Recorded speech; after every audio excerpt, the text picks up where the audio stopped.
If you came here for serious tech journalism, well, that's on you.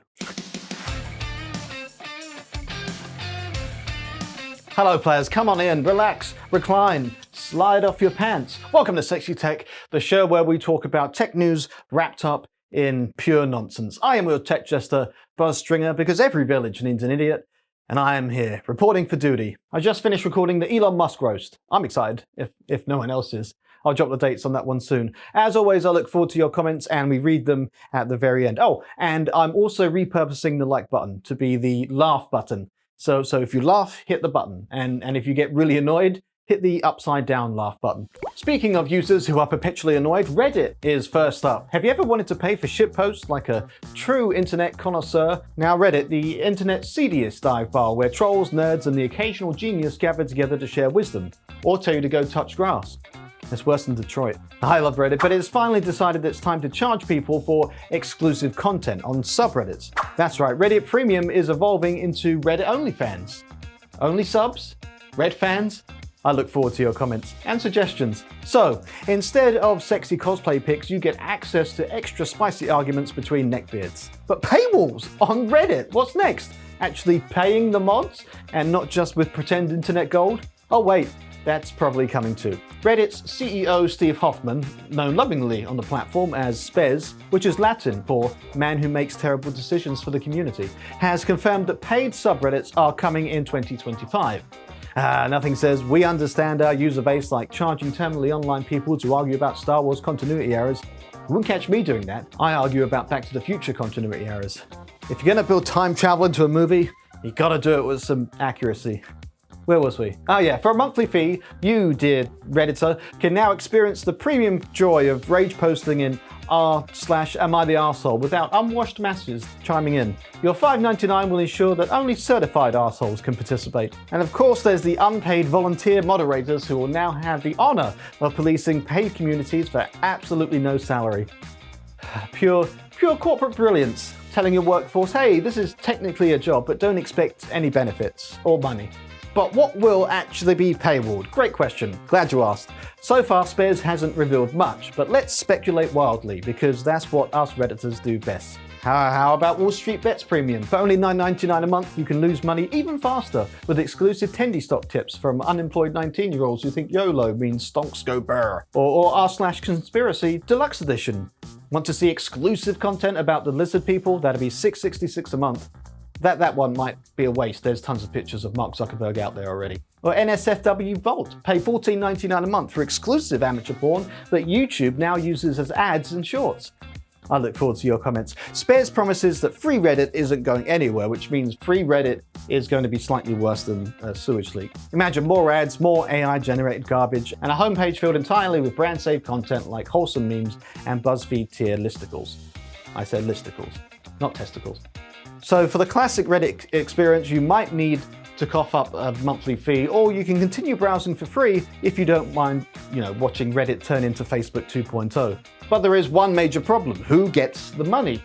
Reddit makes its entire business of user-generated content, like me, the guy posting memes at 3 a.m. instead of sleeping like a functioning adult. Their solution is the Redditor contributor program, where theoretically you can get paid for your content, but you need at least 1,000 gold awards to cash out. Gold costs real money, and users barely give it out because they're all broke college students. Even if you grind Reddit like it's your minimum wage job, you're making 1 cent per gold, so don't spend that $3 all at once. At this rate, Redditors are going to be working harder than the children at Foxconn just to afford 1 month of premium access to their own goddamn posts. It's enshittification. Reddit's new paywall is inevitable because every tech company eventually gets greedy and ruins their platform. Facebook did it, Twitter did it, OnlyFans tried to pull out, and now Reddit is taking turns in pissing off its users. All right, everyone, put on your tinfoil hats and grab a stress ball because Bill Gates has officially declared the end of days.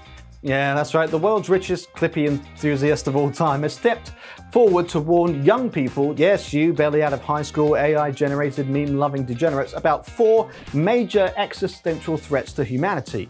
Let's go through these world-ending nightmares together. The first is nuclear war, a classic, a real throwback, nostalgic even. Bill said that this was his biggest fear as a kid, which is pretty funny because, well, bro, you kind of grew up rich. What you wrote about the Soviets were going to drop a nuke on your private tennis court? Well, and the second is climate change. Yes, the slow burn apocalypse, the one where we all collectively decide to turn the planet into a microwave hot pocket and then act surprised when it bursts into flames. Third on Bill's big terror list is bioterrorism or another pandemic. Now, this one's spicy. Bill's basically saying, hey, remember that one pandemic? I hope you had fun because there might be a sequel. I can't wait for COVID-24, even maskier. And number 4, I don't know if that's the top of the list or the bottom of the list, but it's AI taking over the world. Ah yes, the old what if we built something smarter than us and then realized that we suck. That classic scenario. Bill Gates isn't anti-AI. Oh no, he thinks AI can be quite helpful, he said. Like, hey, there aren't enough doctors, so what if we made some AI doctors? Which is great until your AI doctor starts recommending you power cycle your lungs and try again. Have you tried turning your immune system off and on again? Yeah, but the funniest part is that Bill says young people might exaggerate these threats to get people to take action. Like to do. We're watching the news every single day like it's a horror movie marathon. We're not exaggerating. Like, oh no, we only have 20 years until climate change melts our faces off. Bill, call me when it's 5 years. But let's be real. You want to talk about real global threats? I like to add a 5th one to that list. Come closer. Billionaires! That's right. Bill didn't mention the fact that a handful of small ultra-rich dudes could, I don't know, fix half of these problems tomorrow if they wanted to. Nuclear war? Maybe don't let billionaires bankroll politicians who think pressing the button sounds fun. Climate change? Maybe don't let billionaires burn jet fuel like they're trying to speed run global warming. And bioterrorism? Maybe don't let billionaires play God with science unless they can prove that they've watched at least one Jurassic Park movie. And with AI, maybe don't let billionaires treat AI development like it's a race to see who can be the first to get unalived by a chatbot. So yeah, young people, be afraid, but not too afraid. Remember, while billionaires could solve all these problems, they're mostly just out there buying more yachts or wives. And if AI does take over, remember to flirt with it a little. Maybe it'll spare you. Nvidia has done it again. Another day, another RTX 50 series catastrophe.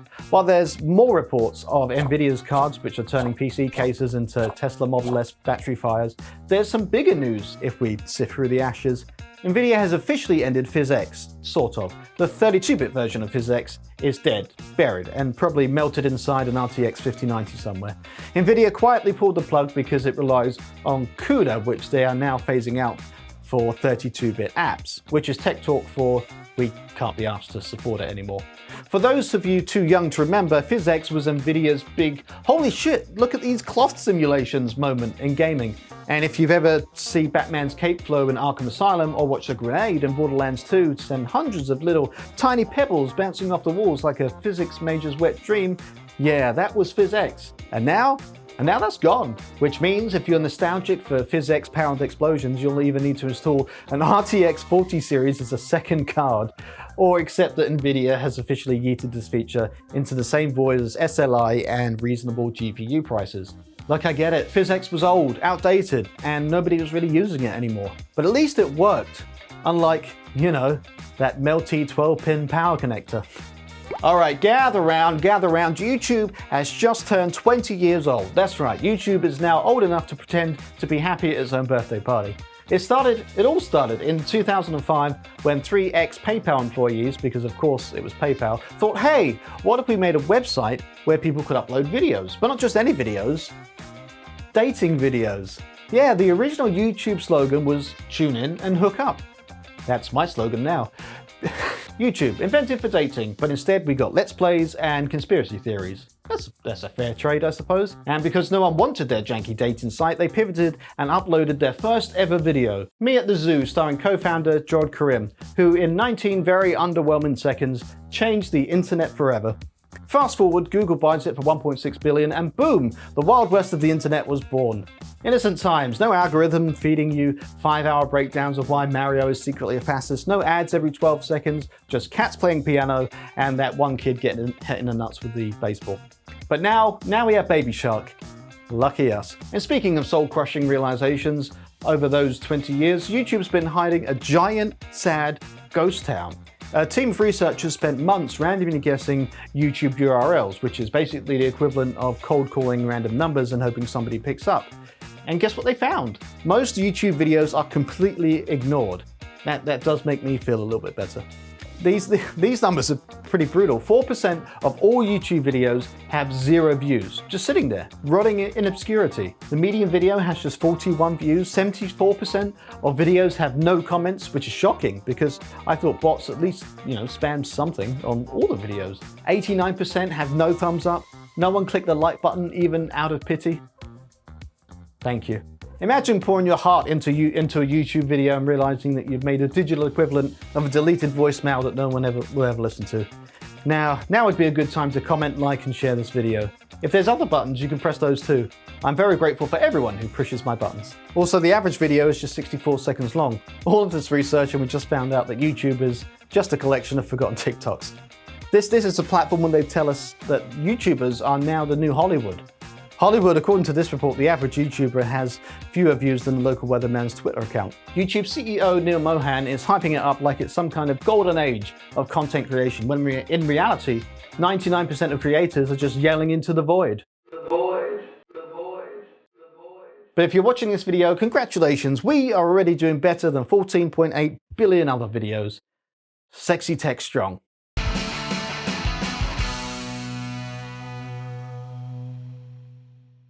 It's the end of the show. If you're still watching at this point, you're on my favorite persons list. We had party time last week. I missed it this week. Oh well. Okay, commentos. We read the first YouTube comment, Patreon, and Buy Me a Coffee comments. The first comment on the last video was, Mazak, such juicy news. So good and tasty. Yeah, secret recipe news. If I know one thing, it's how to make these things juicy and tasty. Actually, it may have been a fluke. How did this video taste? Passion projects, there it is, much obliged. Don't stop. That said, riveting shipbuilding documentaries needs work. And I thank you. Some of you are funnier than I am, and the perfect people to have around after I've written the jokes. Okay, Vaskuvenzela, regarding the PSN thing, yeah, it was all over by Monday. You know what else is over by then? The weekend. You know, that free time period of the week. Thanks, Sony. See, I need you to work out how to get these jokes inserted into the old videos. Old man's eye, so glad you didn't die. That RTX 5090 melting faster than my leg, apparently. Oh, I didn't die either. Being excellent here and you there. We are all excellent. And if you're watching this, you are feeling something. So that's positive, right? And I'm positive. That's the time up. Stay sexy and be excellent to each other.